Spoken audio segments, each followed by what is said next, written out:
Halo teman-teman, Assalamualaikum warahmatullahi wabarakatuh. Perkenalkan, nama saya adalah Wifa Tegar Ferdian, mahasiswa dari Universitas Nahdlatul Ulama Lampung. Saya sendiri berasal dari jurusan Pendidikan Guru Sekolah Dasar semester 5. Baik teman-teman, di sini saya akan menjelaskan tentang sistem pernapasan pada manusia dan apa sajakah organ-organ yang terdapat di dalamnya. Dan untuk memahami lebih lanjut, silakan simak video ini sampai habis ya. Baiklah teman-teman, di sini sudah teman-teman bisa lihat ada susunan dari organ-organ yang bekerja pada sistem pernapasan manusia. Sebelumnya di sini bisa teman-teman lihat ada beberapa organ yang nanti akan saya jelaskan secara satu persatu. Sebelum masuk ke materi, organ-organ apa saja yang terdapat di dalam sistem pernapasan manusia, di sini saya akan menjelaskan apa itu sistem pernapasan manusia. Sistem pernapasan manusia adalah sekumpulan organ yang terlibat dalam proses pertukaran gas oksigen dan karbon dioksida di dalam darah. Nah, fungsi sistem pernapasan manusia tersendiri adalah untuk menyediakan asupan oksigen secara konsisten agar seluruh fungsi tubuh bekerja dengan baik. Wah, di sini teman-teman bisa lihat betapa sangat dibutuhkannya sistem pernapasan pada manusia ini ya teman-teman. Oke, langsung saja masuk ke organ-organ yang terdapat di dalam sistem pernapasan manusia. Di sini saya akan perlihatkan. Yang pertama ada rongga hidung. Inilah teman-teman rongga hidung. Kemudian ada rongga mulut di sini dan kemudian ada faring dan kemudian ini adalah laring, kemudian ada trakea, ini yang disebut dengan trakea. Kemudian ada bronkus, kemudian ada bronkiolus serta alveolus dan ini yang disebut dengan paru-paru dan yang terakhir adalah diafragma. Nah, di sini saya akan menjelaskan secara satu persatu tentang organ yang terdapat di dalam sistem pernapasan manusia.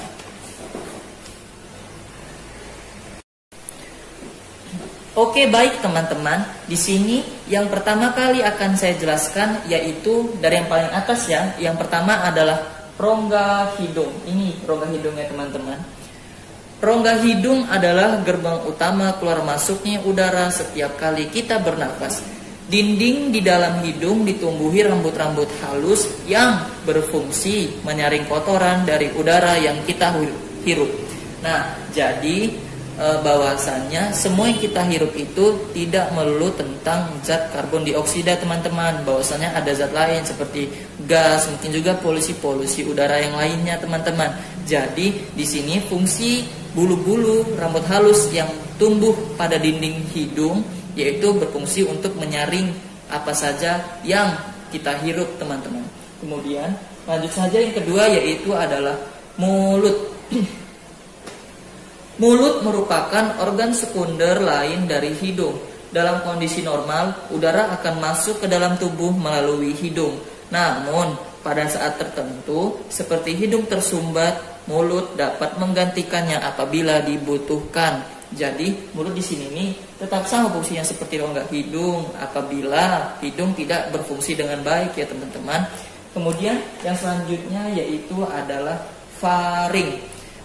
Faring adalah tabung fibromuskular yang terdapat persis di depan tulang leher yang berhubungan dengan rongga hidung, rongga telinga, dan laring. Nah, di sini teman-teman bisa lihat di sini letaknya faring itu ya teman-teman. Dia berhubungan dengan rongga mulut, rongga hidung, dan juga ada rongga telinga di sini ya teman-teman. Nah, kemudian yang selanjutnya yaitu adalah laring ya teman-teman di bawah faring ini. Ini namanya laring. Laring adalah bagian dari sistem pernapasan. Organ ini menghubungkan trakea dan tenggorokan.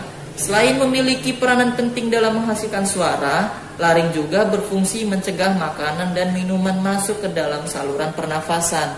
Nah, jadi tugasnya laring ini sudah jelas ya teman-teman, bahwasanya dia akan menyaring udara, makanan, dan minuman. Bila udara dia akan lari ke paru-paru dan makanan atau minuman dia akan lari ke lambung. Itu adalah tugas dari laring. Kemudian yang selanjutnya yaitu adalah trakea, teman-teman. Ini trakea, teman-teman. Trakea adalah organ pernafasan manusia berbentuk tabung besar. Ini trakea, teman-teman. Ini trakea namanya ya. Di dalam itu dia. Yang selanjutnya adalah bronkus. Nih, bronkus itu di sini dekat di bawah trakea. Bronkus adalah cabang batang tenggorokan yang terletak sebelah tenggorokan sebelum paru-paru. Bagian ini merupakan saluran udara yang memastikan udara masuk dengan baik dari trakea ke alveolus. Itu tadi teman-teman, ini dimaksud dengan bronkus. Dan untuk yang selanjutnya ya adalah bronkiolus. Bronkiolus merupakan cabang dari bronkus yang berfungsi untuk menyalurkan udara dari bronkus ke alveoli. Dari bronkus ke alveoli ya teman-teman.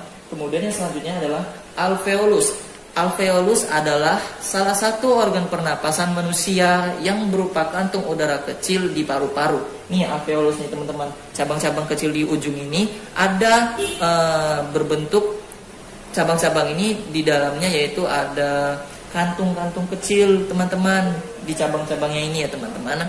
Kemudian yang selanjutnya yaitu adalah paru-paru. Paru-paru merupakan tempat pertukaran antara oksigen dari luar tubuh dengan karbon dioksida dari dalam darah. Jadi fungsi paru-paru di sini sudah jelas, yaitu tempat pertukarannya oksigen dari luar tubuh yang kita hirup dengan karbon oksida dari dalam darah gitu teman-teman. Dia bertukar gitu. Dan yang terakhir ada diafragma. Ini yang dimaksudkan dengan diafragma ya teman-teman.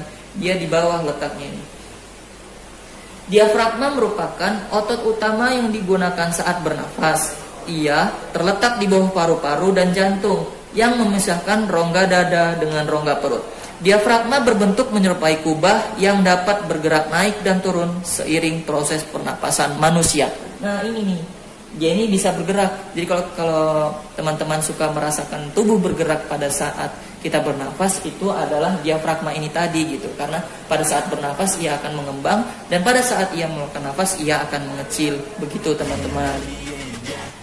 Baiklah teman-teman, itu tadi sudah saya jelaskan tentang sistem pernapasan manusia beserta organ apa saja yang terlibat pada sistem pernapasan manusia.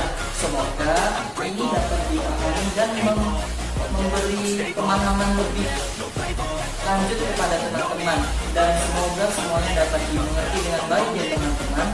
Baiklah, itu saja mungkin yang dapat saya sampaikan dalam video saya kali ini. Apabila saya ada salah-salah kata, saya mohon maaf. Kepada Allah pun saya mohon ampun. Wabillahi taufiq wal hidayah. Wassalamualaikum warahmatullahi wabarakatuh.